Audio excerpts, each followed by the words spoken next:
విధాత ప్రేక్షకులకు నమస్కారం. బుధవారం నాడు సాయంత్రం సంగారెడ్డి జిల్లాలోని ఎస్బి ఆర్గానిక్ కెమికల్ పరిశ్రమలో భారీ పేలుడు జరిగింది. పరిశ్రమ యజమానితో సహా 6 మృతి చెందారు, అనేక మంది గాయపడ్డారు. భారీ శబ్దంతో కూడినటువంటి పేలుడు జరగడం ఒక పెద్ద విస్ఫోటనం. ఒక కెమికల్ పరిశ్రమలో ఎందుకు ఇట్లాంటి విస్ఫోటనాలు జరుగుతూ ఉన్నాయి, పేలులు జరుగుతూ ఉన్నాయి. గతంలో కూడా అనేక పరిశ్రమల్లో ఇట్లాంటి పేలులు జరిగాయి. కార్మికులు మృత్యువాత పడ్డారు, కానీ ఈసారి యజమాని మృత్యువాత పడ్డారు. ఇక్కడ ఎందుకు ఇలాంటి ప్రమాదాలు కెమికల్ పరిశ్రమలో జరుగుతూ ఉన్నాయి? భద్రతా చర్యలు తీసుకోవడంలో విఫలమవుతున్నారా? తీసుకున్నప్పటికీ కూడా ఇవి ఫెయిల్ అవుతున్నాయా? లేదు వీటిని గుర్తించడంలో విఫలమవుతున్నారా? అసలు ఇలాంటి ప్రమాదాల నివారణ కెమికల్ పరిశ్రమలో జరగాలంటే ఏం చేయాలి? ఎందుకంటే మనం పారిశ్రామికంగా అభివృద్ధి చెందుతున్నటువంటి దేశం. ఇలాంటి పరిశ్రమల్లో పేలులు జరిగితే అనేక మంది చనిపోతూ ఉంటుంటే పనిచేయడానికి కూడా ముందుకు రాని పరిస్థితి, అనేక కుటుంబాల్లో విషాదం నెలకొంటుంది. కనుక ఈ ప్రమాదాల నివారణకి ఏమి చేయాలి, ప్రమాదాలు ఎందుకు జరుగుతున్నాయి, వాటిని ఎలా నివారించగలుగుతాం, దీనికోసం అధికారులు, పరిశ్రమ యజమాన్యాలు, ప్రభుత్వాలు అసలు ఏం చర్యలు తీసుకోవాలి అనే దానిపైన ఇప్పుడు ప్రముఖ పర్యావరణవేత్త డాక్టర్ బాబురావు గారు మన దగ్గర ఉన్నారు. వారితో మాట్లాడదాం. నమస్కారం సార్. నమస్కారం. ఇలాంటి పరిశ్రమల్లో ప్రమాదాలు ఎందుకు జరుగుతూ ఉన్నాయి, ఏం పరిస్థితి?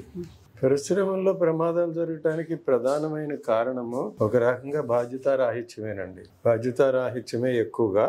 ఎందుకంటారంటే మనం పరిశ్రమలు వాళ్ళు పెట్టే ఏది ఉత్పత్తి చేయాలనుకుంటున్నారో ఆ ఉత్పత్తి చేసే రసాయనాల ప్రమాదం గురించి ఖచ్చితంగా ఆ ఫ్యాక్టరీ పెట్టుకునే యాజమాన్యానికి తెలిసి ఉండాలి. దానికి అనుమతి ఇచ్చే అధికారులకి తెలిసి ఉండాలి. నిపుణుల కమిటీకి తెలిసి ఉండాలి. అదే అలాంటి రసాయనాన్ని ఉత్పత్తి చేస్తున్నామంటే మనం మొదటిసారిగా ఈ దేశంలో ఉత్పత్తి చేయట్లా. అటువంటివి చాలా దేశాల్లో ఆల్రెడీ ఉత్పత్తి చేశారు. చేసినప్పుడు అక్కడ ప్రమాదాలు కూడా జరిగినాయి. సంపన్న దేశాల్లో కూడా వాటి అనుభవం నుంచి మనం ఏం నేర్చుకుంటున్నామో నేర్చుకోకుండా, అది చేసేటప్పుడు తగు జాగ్రత్తలు తీసుకోకుండా చేసేస్తున్నాం. నడిచినంతకాలం ఒక్కొక్కసారి ఏం ప్రమాదం జరగకుండా నడుస్తాయి. అంత ప్రమాదకరమైన రసాయనాలు కూడా ఇక అదే ఎప్పుడు ఇలాగే చేయొచ్చు అనుకోవటంలోనే ప్రమాదం ఉందన్నమాట. ఇవాళ జరగలేదు కనుక రేపు జరగదు అనేటువంటి ఇదేం ఉండదన్నమాట. ఎప్పుడు అన్ని పరిస్థితులు అనుకూలమై అది పేలిపోతుందో అప్పుడు అది జరుగుతుంది. ఏదైనా కొంచెం తేడా ఉన్నప్పుడు ఒకటి కాకపోతే ఎలైన్ కాకపోతే అది పేలదు. అంత మాత్రాన అది భద్రం అని తీసుకోవడానికి లేదు. సో అందువల్లనే జాగ్రత్త ఒక జరగకుండా చూడటం కోసం తీసుకోవాల్సిన జాగ్రత్తలు ఎక్కువ. ప్రమాదం జరగటానికి అవకాశాలు చాలా ఎక్కువ. ప్రమాదం జరగకుండా నిన్న జరిగినటువంటి ప్రమాదాన్ని, ఆర్గానిక్ కెమికల్స్ పరిశ్రమలో జరిగిన ప్రమాదాన్ని, అది మానవ తప్పిదం అంటారా, ప్రభుత్వ తప్పిదమా? అది ఎలా గుర్తించాలి? అది చెప్పడం అంటే ఇప్పుడు మనకి ఎంతవరకు అసలు అక్కడ ఏం జరిగిందో వివరాలే లేవు మన దగ్గర. అందుకని ఈ దశలోనే మనం మాట్లాడటం అనేది సరైన పద్ధతి కాదు అది. ఎందుకంటే జనరల్గా మనకి ఇంతవరకు మన ఇండస్ట్రీలో జరుగుతున్నది అర్థం చేస్తున్న దాన్ని బట్టి తగు జాగ్రత్తలు తీసుకోనందువల్ల, తగు తర్ఫీదు లేనందువల్ల, విషయం గురించి అవగాహన లేనందువల్ల, ఎలాంటి జాగ్రత్తలు తీసుకోవాలో తెలియనందువల్ల అయితే జరుగుతున్నాయి. ఈ ప్రమాదం జరుగుతుందని తెలిసే, ఏదో తేడా ఉందని తెలిసే అంతమంది ఒక్కచోట గుమిగూడారు. అసలు అంతమంది అక్కడ గుమిగూడటమే తప్పు. ఒకట రియాక్షన్ సరిగ్గా జరగటం లేదు, అందులో తేడాలు వస్తున్నాయని దాన్ని సరిచేయాలనుకున్నప్పుడు ఆ సరి చేయటానికి నైపుణ్యం ఉన్న వాళ్ళు మాత్రమే అక్కడ ఉండాలి. అంతమందిని అక్కడ చేరినందువల్ల ప్రమాదం జరిగినప్పుడు ఎక్కువ మంది చచ్చిపోయారు. లేదా వాళ్ళు బతికేవాళ్ళు కదా, వాళ్ళ అవసరం లేదు అక్కడ, వాళ్ళ పాత్ర లేదు అక్కడ, వాళ్ళు చేస్తున్నది ఏం లేదు, ప్రేక్షకులే అక్కడ, ప్రేక్షకులుగా ఉండి చచ్చిపోయారు వాళ్ళు. అది సరైన పద్ధతి కాదు కదా అలా చేయటం. అసలు ముందు భద్రత గురించి అవగాహన ఉన్నవాడు ఎవడో కూడా అంతమందిని అటువంటి పరిస్థితుల్లో దగ్గరికి రానివ్వడం. ఎందుకంటే అప్పటికే వాళ్ళకి అర్థమైంది ఏదో సంథింగ్ ఈజ్ గోయింగ్ రాంగ్ అని. అది పేలుతుందనే ఆలోచన వాళ్ళకి కలిగి ఉండకపోవచ్చు, కానీ సరిగ్గా రియాక్షన్ సరిగ్గా నడవట్లేదు, అన్ని పరిస్థితులు చేయిదాడుతున్నాయి అనే భయం మాత్రం వాళ్ళకు ఉన్నది. అక్కడ ఏం ఉత్పత్తి జరుగుతుందంటారు అంత ప్రమాదకరం? అది ప్రమాదం. ఇప్పుడు అది కూడా ప్రసార మాధ్యమాలు వస్తున్న దాని ప్రకారం ప్రసార మాధ్యమాల్లో అసలు ఏం జరిగిందని ఎవడూ చెప్పటం లేదు. జనరల్గా ఏం చేయాలంటే ఇట్లాంటి ప్రమాదం జరిగినప్పుడు ఆ ఫ్యాక్టరీ అధికారులు ఎవరైతే ఉంటారో వాళ్ళు కానీ, జిల్లా కలెక్టర్ కానీ, వాళ్ళు ఏం చెప్పాలంటే ఇదిగో ఫలానా చోట ఈ ప్రమాదం జరిగింది, ఇది ఫలానా ఉత్పత్తి జరుగుతూ ఉండగా ఇట్లా జరిగింది, దీనిపైన మేము దర్యాప్తు చేస్తున్నాము, కమిటీ వేస్తున్నాము, ఏదో చెప్పాలి. అలాంటిది ఏమీ జరగలేదు అక్కడ, ఏం జరగలేదు. ఎవరో రాత్రి నేను ఒకసారి చూశాను, కలెక్టర్ అమ్మతో ఏదో మాట్లాడారు, ఆ ఊరికనే అన్నీ జరుగుతుంది చూస్తున్నాం అందుకని స్పెసిఫిక్గా దాని గురించి ఏమీ చెప్పలేదు. ఒకళ్ళేమో ఎస్పీ గారిని ఇంటర్వ్యూ చేశారు, ఎస్పీ గారు కూడా ఏదో చూస్తున్నాం అన్ని చర్యలు తీసుకుంటున్నాం అన్నారు, కానీ ఎందుకు జరిగింది, ఏ రియాక్షన్ చేస్తుండగా జరిగింది అనే విషయాన్ని ఆయన మాట్లాడలేదు. తెలియదు. ఫ్యాక్టరీస్ ఇన్స్పెక్టర్ అయితే అసలు ఎక్కడ ఎవరో చేసిన ఇంటర్వ్యూల్లో అతను ముఖం కూడా కనపడలేదు, అక్కడేమి తెలియట్లేదు ఎవరు చేశారనేది. అధికారులు, సీనియర్ అధికారులు కూడా ఎలాంటి ప్రెస్ రిలీజ్ కూడా ఇచ్చినట్టు తెలియట్లేదు. అందువల్ల మనం గెస్ చేయటం అనేది సరిగ్గాదు. మాకు అర్థమైనంత వరకు దీన్ని బట్టి వాళ్ళు చేసేటువంటి ఉత్పత్తులు ఏమేం చేస్తున్నారని తెలుసుకుంటే అందులో ఒకటి ప్రమాదకరమైంది గోనడిన్ నైట్రేట్ అని ఉంది. ఆ గోనడిన్ నైట్రేట్ అనే దాన్ని ఇప్పుడు ఎందుకు వాడుతున్నారంటే ప్రత్యేకించి ఈ మన కారులు ఉంటాయి కదా, కారుల్లో ప్రమాదం జరిగినప్పుడు రక్షించడం కోసం ఇప్పుడు ఎయిర్ బ్యాగ్స్ అని పెడుతున్నారు.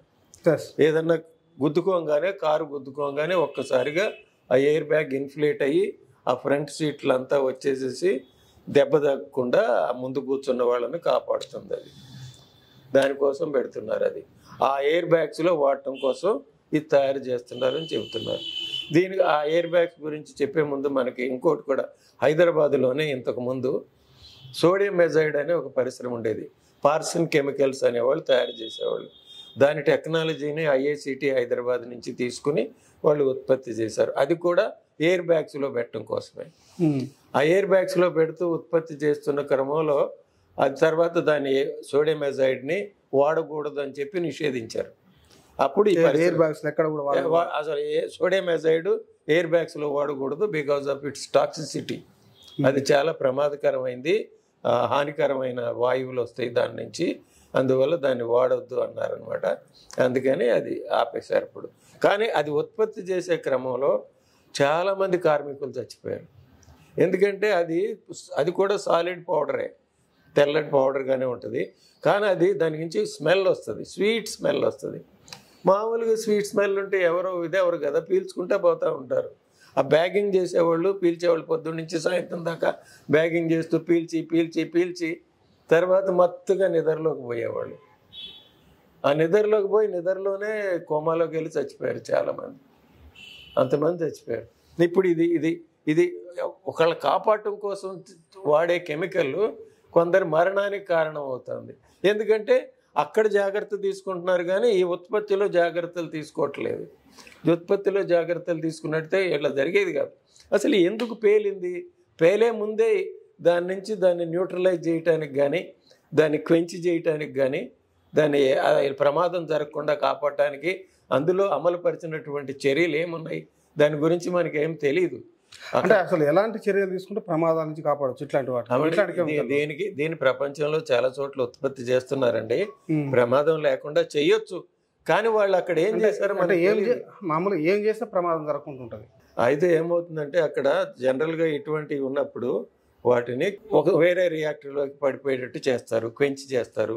లేకపోతే ప్రెషర్లో ఉన్నప్పుడు అయితే ఒక ప్రెషర్ పరిమితి దాటిపోతున్నప్పుడు అక్కడ అది రప్చర్ డిస్క్ అని పెడతారు. అది చిరిగిపోయి అందులో నుంచి ఆ ప్రెషర్ అంతా బయటికి కొట్టేస్తుంది అనమాట. రిలీఫ్ వాల్స్ అని పెడతారు, ప్రెషర్ రిలీఫ్ వాల్స్ అని పెడతారు, సేఫ్టీ వాల్స్. అది ప్రెషర్ దాటంగానే అది ఓపెన్ అవుతుంది. ఓపెన్ అయిన గ్యాస్ను వేరే చోటకి పంపించి అది ప్రమాదరహితంగా డిస్పోజ్ చేయటము, అలాంటివి చాలా చర్యలు ఉన్నాయి. లేకపోతే మొత్తం కంటెంట్స్ అన్నిటిని కూడా ఇంకొక దానిలోకి పడిపోయేటట్టుగా వదిలిచ్చేసి వేరే క్వెంచ్ చేయటం అటువంటివి చేస్తారు. రకరకాల మెథడ్స్ ఉన్నాయి. ఆయా కెమికల్స్ని బట్టి ఆ మెథడ్స్ మారుతూ ఉంటాయి. అన్నిటికీ యూనిఫామ్గా ఒకే మెథడ్ ఉండదు. ఆ కెమికల్ యొక్క గుణాలను బట్టి దానికి ఏది కంపాటబుల్ ఉంటుంది, ఏం చేస్తే ప్రమాదం జరగకుండా ఉంటుందో చూసి అవి చేస్తారు. ఖచ్చితంగా చేయొచ్చు, కానీ వాళ్ళు అక్కడ ఎందుకు చేయలేదు అంటే మరి ఎవరికాళ్ళు ఎట్లా ఉన్నారంటే నడుస్తుంది కదా, ఒక నెగ్లిజెన్స్ అనమాట. ఆ భద్రత గురించినటువంటి ఆ సీరియస్నెస్ ఉంటే అవును కదా రసాయనాన్ని మనం చాలా జాగ్రత్తగా దాన్ని వాడాలి కదా, చాలా జాగ్రత్తగా హ్యాండిల్ చేయాలి కదా. అది సేఫ్టీ కల్చర్ అంటారు. ఆ భద్రత సంస్కృతి కనుక ఉంటే ఆ కంపెనీలో ఇలాంటి ప్రమాదాలు నివారించవచ్చు. ఈరోజు రోడ్డు పక్కన ఎవడు పడితే వాడు చేస్తున్నాడు, వాళ్ళకు ఒక ప్రమాణాలు లేవు, ఒక స్టాండర్డ్స్ లేవు, ఒక రికగ్నిషన్ లేదు. ఏదో రాసేసి తీసుకొస్తున్నారు, పెడుతున్నారు, ఫైల్లో బారేస్తున్నారు. అంతేగాని అందులో వాళ్ళు ఏమి రిపోర్ట్ చేశారు, ఏమేమి జాగ్రత్తలు తీసుకోవాలన్నారు, అది సరైనవేనా? కంపెనీ వాడు ఏదో సబ్మిట్ చేస్తాడండి, సబ్మిట్ చేసిన అధికారులు కన్విన్స్గా అంతే దాన్ని యాక్సెప్ట్ చేయకూడదు కదా. అది సరిగ్గా ఉందా లేదో పరిశీలించాలి కదా. వాళ్ళకి చేత కాకపోతే ఇంకెవరి దగ్గరికన్నా పంపించి పరిశీలింప చేయాలి కదా. అది ఏం చేయట్లేదు, అదేం చేయట్లేదు. వీడు ఏదో సబ్మిట్ చేస్తాడు, వీడు రొటీన్గా ఒక సర్క్యులర్ పంపిస్తాడు, మీరు హజార్డ్ అసెస్మెంట్ చేయించాడు, వాడు చేయించాడు, ఇచ్చాడు, మా దగ్గర ఉంది అంటారు. కంపెనీ వాడు డిఫెన్స్లో మేము చేసామంటాడు. చేసినప్పుడు నువ్వేమి ఇంప్లిమెంట్ చేసావు? అసలు ఎందుకు పేలింది? అది పేలే ముందు ఏమేమి పేలుడు జరగకుండా పెట్టినటువంటి సేఫ్టీ మెజర్స్ ఏంటి?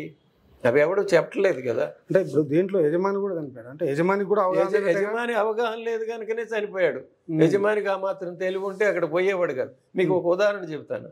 ఒక యజమానే కాదు, కొంచెం పై స్థాయి అధికారి, కింద వర్కర్స్ కంటే ఒక జూనియర్ ఎగ్జిక్యూటివ్ ఒక అతను, ఒక చోట పేలుడు జరిగింది, 10 మంది చచ్చిపోయారు అందులో పేలుడులో. అతను మాత్రం ఆ కమిటీ వెళ్ళినప్పుడు, ఎంక్వైరీకి వెళ్ళినప్పుడు దగ్గరలోనే పక్క బిల్డింగ్లో దూరంగా రూమ్లో కూర్చుంటాడు అనమాట. అతను ఎవిడెన్స్ ఇస్తూ ఏం చెబుతాడంటే, ఈ రియాక్టర్ ఆపరేట్ చేయాల్సిన సూపర్వైజరు ఆయన చాలాసేపు రియాక్టర్ దగ్గర లేకుండా ఎక్కడికో పోయాడు, అతను అరగంట తర్వాత వచ్చేసరికి లోపల చేయి దాటిపోయిందని చెప్పి ఎవిడెన్స్ ఇచ్చాడు. మరి అరగంట నువ్వు అతను లేడని చూస్తా కూర్చుంటే నువ్వు ఎగ్జిక్యూటివ్ అయ్యి ఉండి దానికి వెళ్ళి అక్కడ దాన్ని ఎందుకు ఏం జాగ్రత్తలు తీసుకోలేదు? ఇలా ఉంటాయి అనమాట. కంపెనీ అనుకూలంగా వాడి చేత చెప్పిస్తుంది, అట్లా చెప్పిస్తుంది. అతను మరి అతను వెళ్తే చచ్చేవాడు కదా, అతను కూడా వెళ్తే అక్కడ చచ్చిపోయేవాడు. అందులో ఆ కుర్రాడు సూపర్వైజర్ పాపం చచ్చిపోయాడు. చచ్చిపోయినాడు, తాను డిఫెండ్ చేసుకోలేడు, నిజం చెప్పలేడు. అందుకని అతని మీద వీళ్ళు అబద్ధాలు చెబుతున్నారు అనమాట. దాన్నే కాలుష్య నియంత్రణ మండలి అధికారులు, ఫ్యాక్టరీ అధికారులు వాడు చెప్పినట్టుగా రాసుకున్నారు. కానీ వాడిని ప్రశ్నలు అడగాలి కదా. ఏమయ్యా అతను చేస్తే నువ్వెందుకేం జాగ్రత్తలు తీసుకోలేదు, నీకు తెలుసు కదా ఇది ప్రమాదకరం అని. అతను తప్పు చేస్తే నువ్వు అతను పిలిపించాలా, వెంటనే గౌరవించి. లేకపోతే నువ్వు వెళ్ళి అది ఏం మారుతుందో అది చూసి సరి చేయించాలా. నువ్వు కూడా చూస్తూ తెలిసి కూడా ఎందుకు వదిలేసావు అడగాలి కదా. అడగలేదు. అతను ఏం చెప్పాడో రాసేసేసి అందుకే ప్రమాదం జరిగిందని వీళ్ళు చేతులు దులిపేసుకున్నారు. ఆ ఇన్వెస్టిగేషన్ అనేది లేదు, ఎలా ఇన్వెస్టిగేషన్ చేయాలో తెలియదు. ఆ రిపోర్ట్ కూడా ఏం చేశారంటే, ఆ జిల్లా కలెక్టర్ కమిటీ చేస్తే అది కాన్ఫిడెన్షియల్, ఎవరికి ఇవ్వటానికి ఇవ్వలేదు అని రిపోర్ట్ కూడా బయటకు ఇవ్వలేదు. ప్రమాదాలు నివారించాలంటే ఇకనైనా ఏం చర్యలు తీసుకుంటే, ఎలాంటి చర్యలు తీసుకుంటే ప్రమాదాల నివారణ అనేది? ప్రమాదాలు తీసుకోవాలంటే మంచి వ్యవస్థ ఉండాలండి. ఇప్పుడు వేరే దేశాల్లో కూడా వ్యవస్థలు ఉన్నాయి, ఇంత బలహీనంగా ఉండవు అక్కడ వ్యవస్థలు. అధికార స్థాయిలో వాళ్ళకు కొన్ని అధికారాలు ఉంటాయి, వాళ్ళు స్వతంత్రంగా నిర్ణయం తీసుకోగలుగుతారు, వాళ్ళకి నాలెడ్జ్ ఉంటుంది. ఫస్ట్ థింగ్ మన దగ్గర ఉన్న ప్రాబ్లం ఏంటంటే, నాకు తెలిసినంత వరకు డైరెక్టర్ ఆఫ్ ఫ్యాక్టరీస్లో ఏ ఇంజనీరింగ్ చదివినాడైనా అందులోకి వెళ్తున్నాడు. కానీ మన దగ్గర ఉన్న పరిశ్రమలు ఏంటి? ప్రధానంగా ప్రమాదకరమైన పరిశ్రమలు అన్నీ కూడా కెమికల్ పరిశ్రమలు. కెమికల్ పరిశ్రమలో ఎలక్ట్రానిక్స్ చదివినాడు వెళ్ళి ఏం చేస్తాడు భద్రత గురించి? సివిల్ చదివినాడు వెళ్ళి ఏం చేస్తాడు? ఈవెన్ ఎన్విరాన్మెంటల్ ఇంజనీరింగ్ చదివినాడు కూడా భద్రత గురించి ఏం చేస్తాడు? సో అందువల్ల ఎక్కడ ఏ పరిశ్రమలను మేనేజ్ చేస్తారో దానికి తగ్గ వాళ్ళను అక్కడ పెట్టాలి, వాళ్ళకి తర్ఫీదు ఇవ్వాలి, కంటిన్యూస్గా వాళ్ళకి ట్రైనింగ్ ఇవ్వాలి, అప్డేట్ చేయాలి. అదేమీ లేదు. వాళ్ళు కూడా ఏం చేస్తున్నారు, ఫ్రెష్గా కాలేజీ నుంచి వచ్చి ఈ డిపార్ట్మెంట్లో జూనియర్ ఉద్యోగిగా చేరుతున్నారు. అసలు ఎప్పుడు వాళ్ళు పరిశ్రమ ముఖం కూడా చూసి ఉండరు. ఎట్లా తెలుస్తుంది పరిశ్రమలో ఎట్లా పనిచేస్తుందో, పరిశ్రమలో ఏం సమస్యలు ఉంటాయో వాళ్ళకి? వీళ్ళు ఇన్స్పెక్షన్కి ఎప్పుడో ఒకసారి అట్లా వెళ్తారు. మొత్తం కంపెనీ గురించి వివరాలు ఎట్లా తెలిసి? వీళ్ళ దగ్గర డాక్యుమెంటేషన్ ఉండదు, రాసుకోరు. ఈ పరిశ్రమలో ఏమేమి క్రిటికల్ ఆపరేషన్స్ ఉన్నాయి అనేది కంటిన్యూస్గా అధ్యయనం చేసి నేర్చుకోవాలి కదా. అది ఉండదు. వందేమంటే మాకు ఇన్ని 100 పరిశ్రమలు మేము అక్కడే మేనేజ్ చేస్తామంటారు. ప్రభుత్వం కూడా నిజంగా చిత్తశుద్ధి ఉంటే సరైన నెంబర్ ఆఫ్ అధికారులు పెట్టాలి కదా. ఎందుకు పెట్టలేదు? ఇప్పుడు అందరూ హడావుడి చేస్తారు. ఈ 10 మంది చచ్చిపోగానే తర్వాత దాని గురించి ఎవడో మాట్లాడు. ఎప్పుడు అదే జరుగుతుందన్నమాట. ఎప్పుడైతే ఏదన్నా ప్రమాదం జరిగిందో అప్పుడు మినిస్టర్లు, చీఫ్ మినిస్టర్లు, అధికారులు, గవర్నర్లు అందరూ మాట్లాడతారు. ఆ తర్వాత ఏం జరుగుతుందో పట్టించుకోరు. మన నాంపల్లిలో అంత ప్రమాదం జరిగింది. తర్వాత ఏమైంది? ఇప్పుడు దీన్ని కూడా చూడండి, ఎల్లుండి తర్వాత పత్రికల్లో దీని గురించి వార్త కనపడదు మీకు. మా కనపడితే రేపు కొద్దిగా వార్తలు వస్తాయి, ఎల్లుండి కూడా వస్తే కొంచెం రావచ్చు, ఆ తర్వాత మీకేం కనపడదు. ఈలోపు మాకు అదే అవుతుంది. ఎందుకంటే మేము ఎప్పుడు చూస్తాం ఒక ప్రమాదం జరిగిన తర్వాత ఏమన్నా కొత్త విషయం బయటకు వస్తుందా అని. తెలీదు, రాదు, ఎవడు రాయట్లేదు. దానికి కారణం ఏంటంటే ముందు పత్రికల వాళ్ళకు కూడా ఏం అడగాలి, ఏం ప్రశ్నలు అడగాలి, ఏం సమాచారం తీసుకోవాలని వాళ్ళకే తెలియదు, అధికారులకే తెలియదు, బెటరు. అట్లా ఉంటుంది. నేను ఒకసారి అడిగాను కూడా, ఏమంటే మీరు కొంచెం వాళ్ళని అడగండి, చెప్పండి అని పత్రికలు అడిగాను. నాకు ఫోన్ చేసి అడుగుతారు కదా దాని గురించి వివరాలు. అట్లా అడిగినప్పుడు మీరు కూడా ఇది తెలుసుకోండి అంటే ఎవడో చెప్పట్లేదు సార్, చెప్పరని వాళ్ళు పట్టించుకోరు. ఎందుకంటే వాళ్ళ పని అయిపోయింది. పత్రిక ఒకసారి రిపోర్ట్ చేసినా వీళ్ళ పని అయిపోయింది. తర్వాత ఎంతమంది చచ్చిపోయారు అదేం సంబంధం లేదు. చచ్చిపోయిన వాళ్ళ సంఖ్య కూడా సరిగ్గా రావట్లేదు. చచ్చిపోయిన వాళ్ళ సంఖ్య కూడా రావట్లేదు. ఇప్పుడు ఎంతమంది చచ్చిపోయారు? రేపు మళ్ళీ కొద్దిగా అడిషనల్గా ఉంటే మళ్ళీ వస్తుంది. ఇప్పుడు మీరేమో మొన్న 4 అన్నారు, కొంతమంది 6 అన్నారు. నిన్నే రాత్రే కొంతమంది చెప్పేది అప్పటికే 7 పోయారని చెప్పారు. నిజంగా 7 పోయారా? అఫీషియల్ ప్రకటన లేదు, అఫీషియల్ ప్రకటన లేదు. చెప్తారు అక్కడ. నేను చెప్తాను కదా, రాంబిలి అని అనకాపల్లి దగ్గర ప్రమాదం జరిగినప్పుడు 2 ఇంజర్డ్ అన్నారు. అలా పోయి 6 చచ్చిపోయారు ఓవర్ ఎ పీరియడ్ 1 వీక్లో. అట్లా ఉంటుంది. అంటే కెమికల్ రియాక్షన్, బర్న్ ఇంజరీస్ చాలా మంది వెంటనే చచ్చిపోరు, కొద్దిగా బతుకుతారు. 1 day 2 days అట్లా బతుకుతారు. ఇది ఎక్స్ప్లోజన్ కనుక వెంటనే చచ్చిపోయారు. అది ఎంతమంది చనిపోయారో ఇది తెలియాలి. కూడా కొంతమంది ఇంజర్డ్ ఇంకా లోపల ఉన్నారు. ఎంత సీరియస్ ఇంజరీనో మనకు తెలియదు.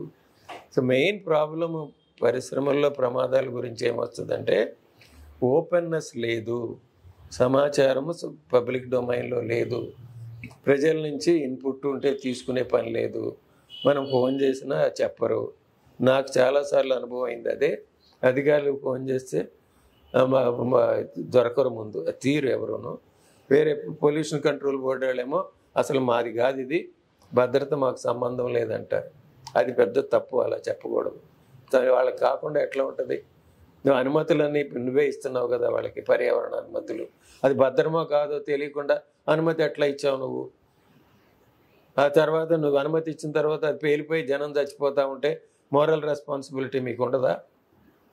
ఇట్లాగే ఉంటుందండి. అది ఎవరికాళ్ళు ఏంటంటే అడ్మినిస్ట్రేటివ్గా సేఫ్గా ప్లే చేయాలనుకుంటారు. ఈ ప్రమాదాలకు నిర్లక్ష్యము, అవగాహనలేమి, అధికారుల నుంచి పరిశ్రమ యజమానుల వరకు పట్టింపు ధోరణి లేకపోవడం కారణంగానే ఈ ప్రమాదాలు జరుగుతున్నాయని చెప్పి బాబురావు సారు చెప్పారు. Thank you.